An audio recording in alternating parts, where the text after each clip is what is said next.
This is Bean to Barstool, a podcast that looks at the intersections of craft chocolate, craft beer, and other artisan drinks. My name is David Nilsson.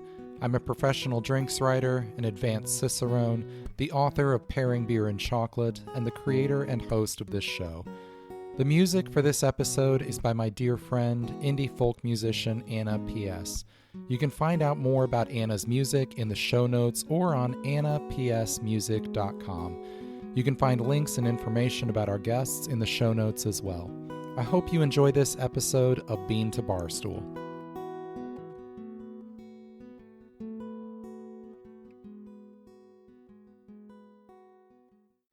Hey everyone, welcome back to our Media Relations for Craft Chocolate Makers series.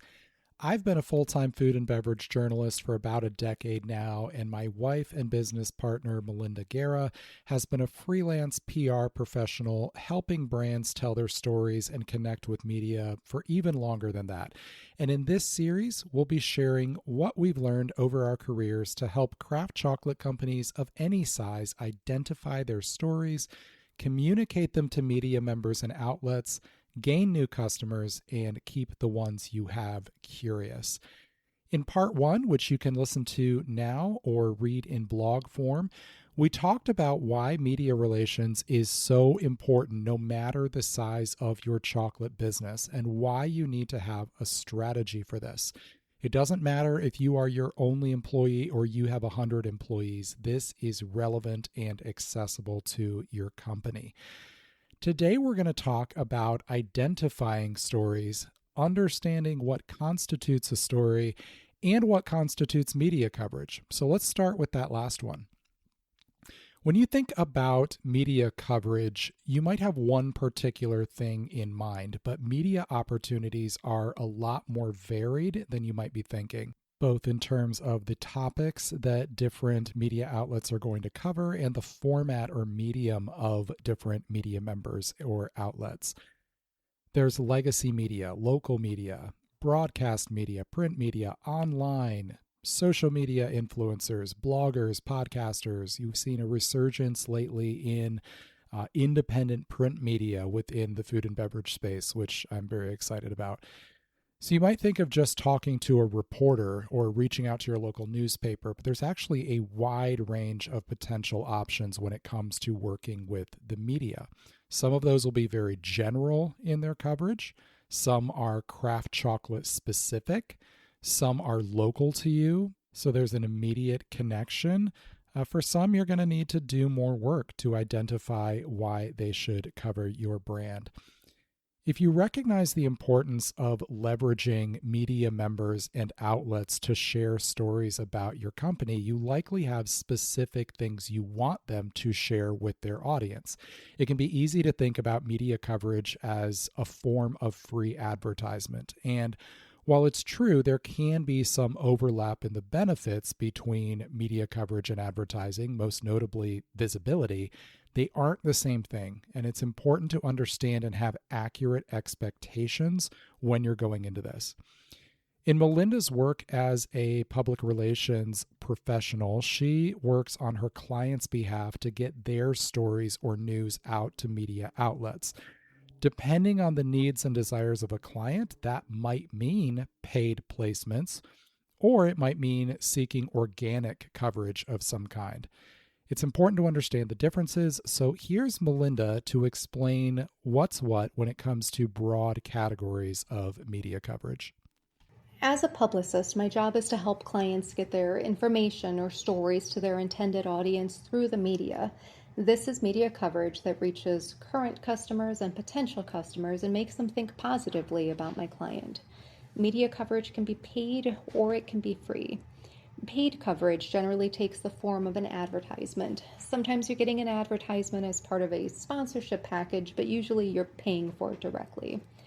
An advertisement can be an audio recording or short script that's read live, a static visual like a photo or a graphic, a video promotion, text, or some combination of those. The advertisement runs on radio, television, print media, streaming service, social media, or website, or even more than one of those, depending on the outlet.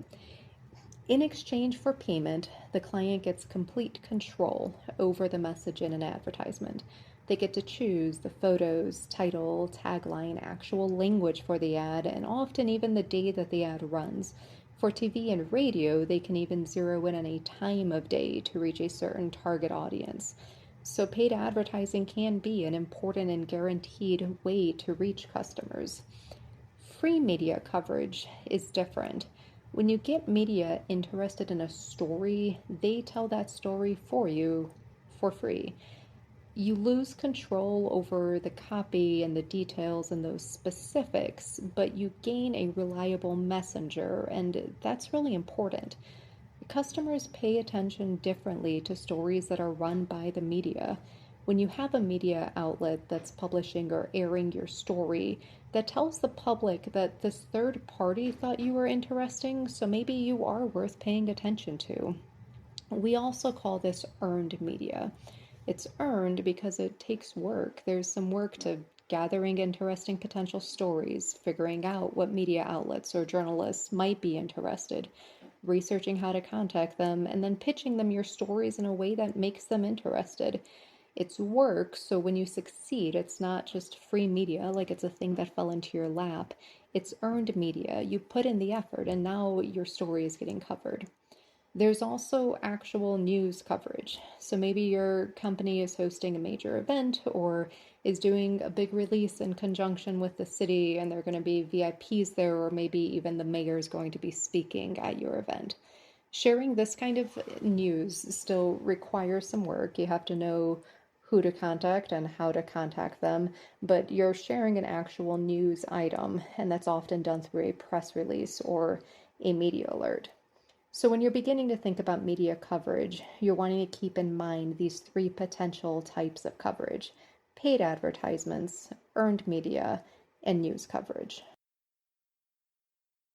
Advertising can obviously play a really important role in getting the word out about your craft chocolate company, but it's not what we're focused on in this series. Advertising theory and best practices is a complex field and one I am not professionally qualified in to give you much advice on. In this series, we're focusing on the latter two categories that Melinda talked about: earned coverage and news coverage. The line between those two things can be a bit blurry, but the easiest way for me to think about them is that news coverage generally has an identifiable call to action. A call to action is something you're hoping a person will do based on the information you've just presented to them. So maybe you want them to attend an event, or checking out your new location, or purchasing a new product that you have. Earned coverage usually does not have a specific call to action, though you obviously hope people will become customers because of it. Instead of a call to action, you could say earned media coverage has a call to curiosity. To oversimplify this division, you could say news coverage primarily answers the classic questions what, when, and where, and earned coverage primarily answers who, why, and how. It's a difference in goals between buying and buy-in. Again, that is an oversimplification, but it helps a little bit to keep them separate in that way. I understand it sounds like I'm presenting an obvious bias toward earned media coverage, and it's true. I think this type of coverage has a deeper, longer-term impact. It's what I do a lot more of in my own freelance writing, but both are very important. It's just essential to understand what you're after when you're looking at these different categories. In the next episode, we're going to talk all about how to build a media list, so who to put on it, what to understand about them and what they cover, how to contact them, all that kind of stuff. But first, we have to understand what it is we want to communicate to the media, or more critically, what stories we want to tell before we initiate those interactions with the media, or if the media contacts us. The media ecosystem in craft chocolate is not terribly robust. There isn't much in way of dedicated media outlets just focused on craft chocolate. Cacao Mag no longer exists. Rest in peace. That was a beautiful publication. Chocolate Professor, whom I do some writing for, focuses a lot on craft chocolate, not exclusively. But honestly, that's kind of it in terms of classic standalone media devoted to craft chocolate. But there is a very robust and enthusiastic grassroots media ecosystem for craft chocolate with bloggers, influencers, podcasters, and these are very important to pay attention to. So we'll talk about them more in the next episode. Provided, of course, that they are reputable and responsible, these can be a huge resource for you. Bean to Barstool falls into this category, among others. In order to get much reach beyond this, though, you'll have to get coverage from non-chocolate specific outlets or journalists. And what will be required for doing that highlights what's so important about developing a story list. And this is your main homework from this episode. When I was first getting started as a freelance beverage writer about 10 years ago, I was almost exclusively focused on craft beer. And I remember pitching a story to an editor, a story that got rejected, and the editor did me the service of explaining that existing on its own is not a story. The fact, in this case, that a brewery existed and made good beer was not a story. It was good that it existed. It's great that their beer is good, but there had to be a narrative angle that made us care about that in order for it to be a noteworthy story worth publishing. The fact that your craft chocolate company exists isn't a story. The fact that you make good chocolate isn't a story. But saying that can be a little misleading because there are foundational aspects of the existence of your chocolate company and your chocolate that can be stories if we look at them from a different angle. We're at a unique time in the development of craft chocolate as an industry and as a subculture. Most people still don't know what it is. So your existence might be someone's introduction to the idea of craft chocolate.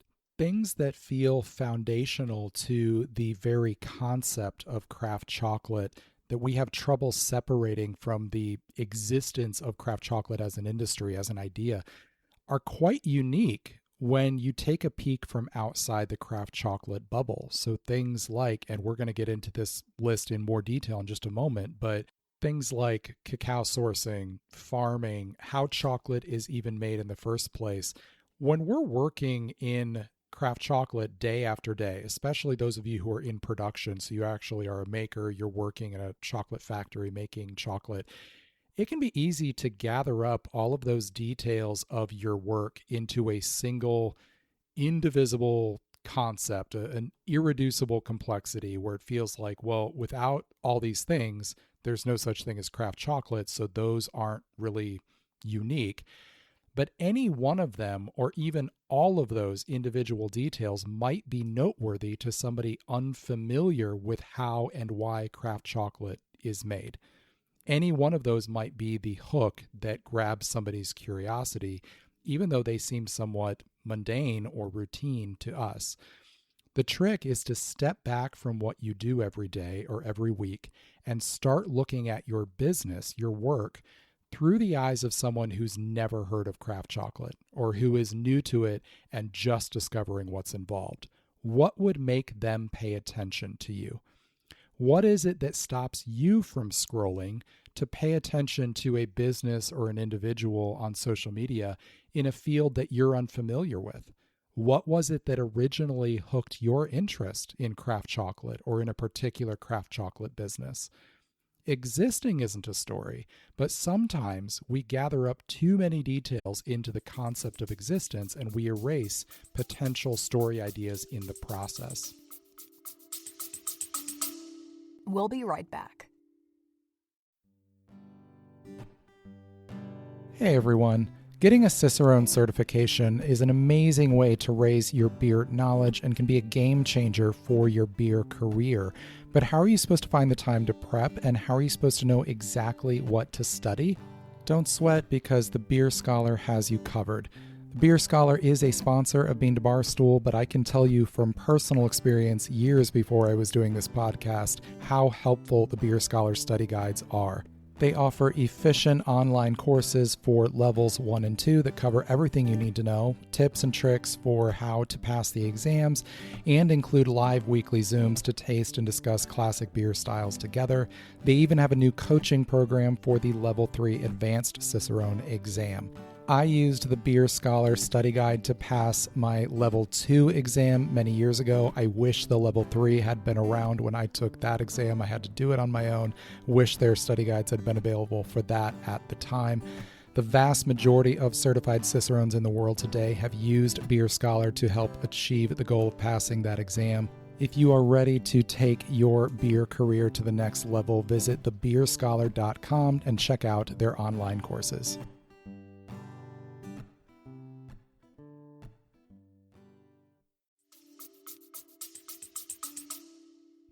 The purpose of doing this is to develop a story list. This is a massive list of things that are interesting about what you do and might be of interest to a media member or outlet and get their attention to help tell that story. Usually, the way creating a list like this works is you start out struggling to think of a few things, and then you start seeing all of the different threads and angles, and suddenly you're thinking of ideas faster than you can write them down. And that's awesome. And you should write every single one of them down. This does not have to be in one sitting. You should start it and add to it on an ongoing basis. As we discussed in the first episode of this series, chocolate intersects with so many other aspects of life, and all of those intersections provide potential points for stories to grow. These might become part of a story that is already in process. If you're in relationship with media members, and we're going to talk about that in a later episode in this series, you can find out what they're working on or give them threads of ideas that might be part of a larger story they're writing. Or this might mean pitching an idea for a story in which you can be either the main source or a primary source. All right, so now let's talk examples. I want to run through a pretty extensive list of things that you can be thinking about when you're filling out your list of story ideas. A lot of these won't be unique to your craft chocolate company, but again, this is one way in which craft chocolate's visibility problem in the broader culture can actually work to your advantage, because you can be the point of entry for a media member or outlet into these different aspects of the industry. Agriculture. Obviously, this is of foundational importance to not just to chocolate making in general, because any food or beverage is going to have agricultural roots, but very specifically to craft chocolate, with the importance of farming, paying farmers and farm laborers, and where cacao is grown, different origins. All of that is of potential interest. Details around agribusiness, even just the botany of cacao, could be something you could be a voice for. Ecology, not just farming, but sustainable farming. The fact that so many commodity crops are grown in a very extractive way that is harmful to the climate or just to the soil. That is obviously true with cacao, so there is possible stories around sustainability within that, how climate change is impacting cacao and by extension craft chocolate, how waste is handled on farms, especially if you're a tree-to-bar company. But even if you aren't, even if you're a bean-to-bar craft chocolate company here in North America, production waste. What do you do with your cacao husks? That's a waste product. Do you work with a local gardening co-op to provide them as mulch? Do you sell them as a sideline product to breweries for making chocolate beers? Have you turned them into their own product and started offering cacao husk teas? That is turning a waste product into something useful and profitable. That's potentially of interest. Sensory science. The idea of how our chemical senses work and interact with our thoughts and emotions and how we actually experience flavor, that's not unique to craft chocolate, but it can be one potential point of entry because it's not something most people understand. Also, judging. How does chocolate judging work, and how does that fit within sensory science? Food and cooking. This is an obvious point of connection, but as a producer, you have to look at things like food production, supply chain, how you source ingredients, the different culinary traditions that you might be involved in, either culturally or geographically, flavor formulation, how you bring different flavors together to create a finished concept. Any inclusion ingredient that you work with, even looking beyond cacao, that has its own stories and connections culturally and geographically. Collaborations. If you partner with another business, and we talked about this, of course, extensively in the collaboration series that I recently wrapped up, that partner business's stories are potentially stories that you can be involved in telling, as well as whatever ingredients you worked with together in that collaboration. Art and design. Craft chocolate makers get so creative with packaging decisions. How does your package help tell people things about your business? How did you design that? What went into the thinking behind your logo? Do you work specifically with local artists? If you have a public facing cafe or chocolate shop or something like that, what went into how you decorated that and designed that? What materials do you use in your packaging? Those and many of these that I'm listing are of potential interest as stories way outside of craft chocolate. Chocolate might be incidental to who you're telling these stories to. Branding beyond just art and design, but your general branding decisions, your business name, your color scheme, even how you name your bars, those can have potential stories behind them. Local history and architecture. The building you're in, whether it is public facing or it's just your production facility, has its own history. Now, it might be a recent building, so maybe not, but if it has any kind of history behind it, that is something that you can potentially share, as well as the history and culture of your neighborhood, your city, local foodways that you intersect with. Finance and business and economics. This might seem kind of dry, but you're running a business. So things like tariffs and taxes and shipping and local laws and the cost of ingredients and all that kind of stuff that is not the fun part of what you do, those things affect you though. And there might be reporters or news outlets that are interested in hearing from a small business owner, and that gets you out into that story and in front of an audience that maybe would never have even heard of you otherwise. Same with manufacturing. The processes you use, the equipments you use. Do you use used equipment versus buying new equipment? The DIY process of adapting equipment for your needs, the use of solar energy, all those kind of different manufacturing things, as well as labor and management. Do you do unique things when it comes to training or developing leadership in your employees?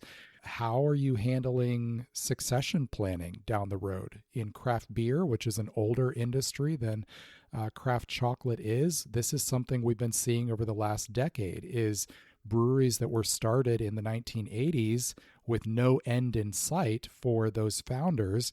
Suddenly those founders are at or past retirement age, and the businesses might not be super small anymore. So it's not as easy as just, yeah, my kid's going to take this over. What are you doing down the road? Even if you're running an extremely small chocolate company, what's your plan? If retirement is 10 or 15 years away, if it's something you've thought about, that's something that could be of potential interest in a story. Nonprofits or community organizations that you've worked with. There's an obvious story there when you're getting involved with those types of causes. Awards, chocolate awards. Did you win awards for your chocolate company, or were you involved in judging chocolate? That can have local interest to your local media specifically.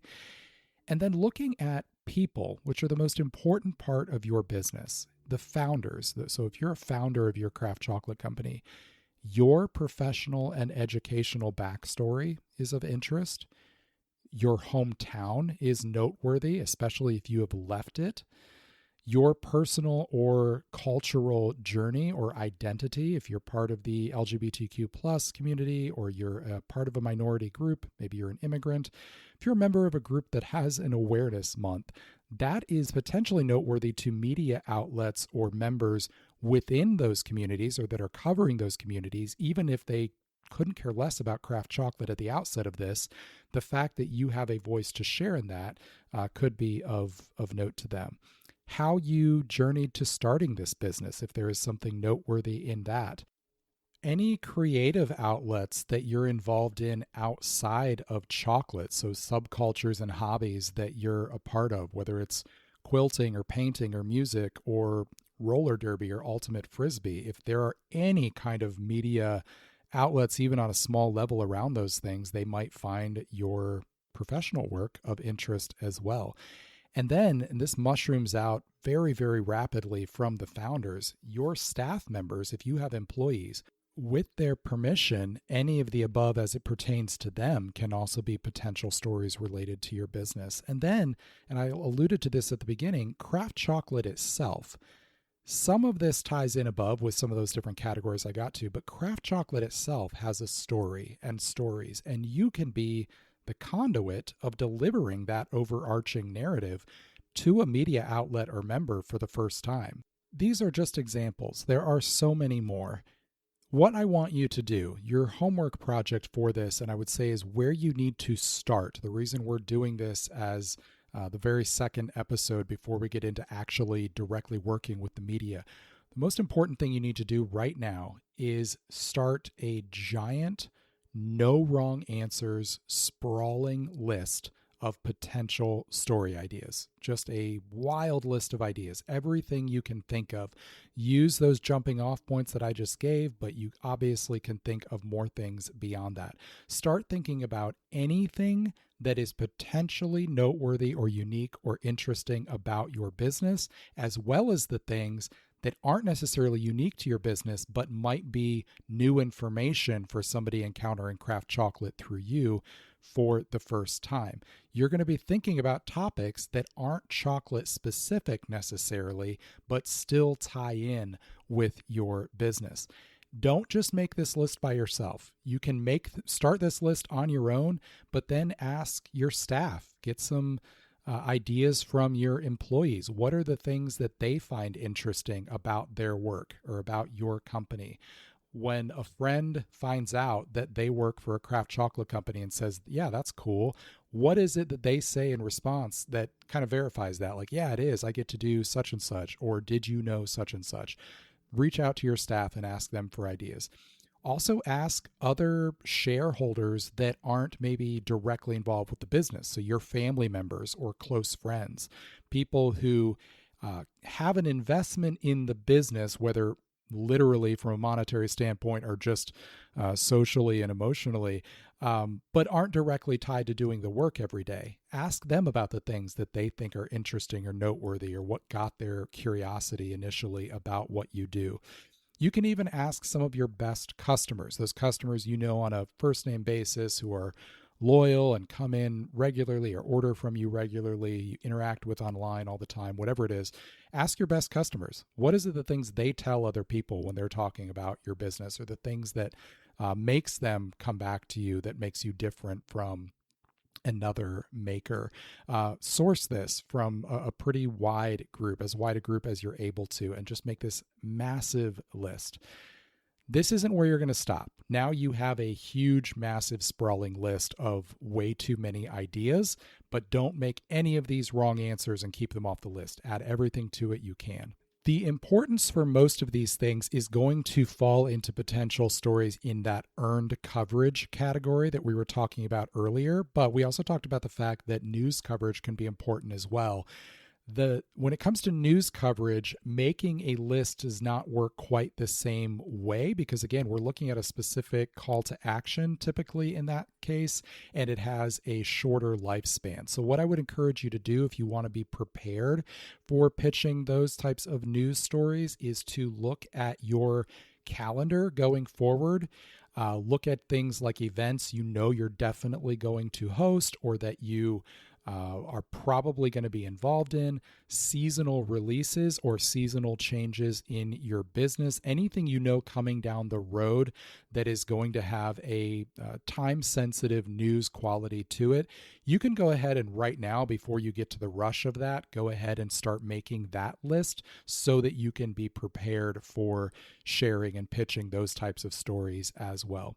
In the next episode in this series, it'll come out in 2 weeks, we're going to talk about a second list you need to make before you're ready to really connect these things, and that is a media list. So this is a list of media members and outlets that you can potentially be reaching out to with these story ideas. How do you find those people? How do you find their contact information? How do you organize that? What kind of information goes to which types of members and outlets? This is where I feel like a lot of people start to struggle because it feels overwhelming. It's one thing to think of your own ideas for stories. It's another to suddenly have to start now building connections and making this media list and figuring out who you're going to send things to and all that. So we are going to walk through that in detail and help you figure out how to start building out that media list. And then we're going to talk in the episodes after that and how to bring these two things together. What is it that you should be sharing? How do you actually begin those relationships? How do you maintain them? How do you send pitches and press releases and all that kind of fun stuff? So thank you so much for listening today. I hope this has been helpful. If you have any questions at all for me or Melinda, please send those along and I will do my best to respond to those. Thanks for listening. Cheers.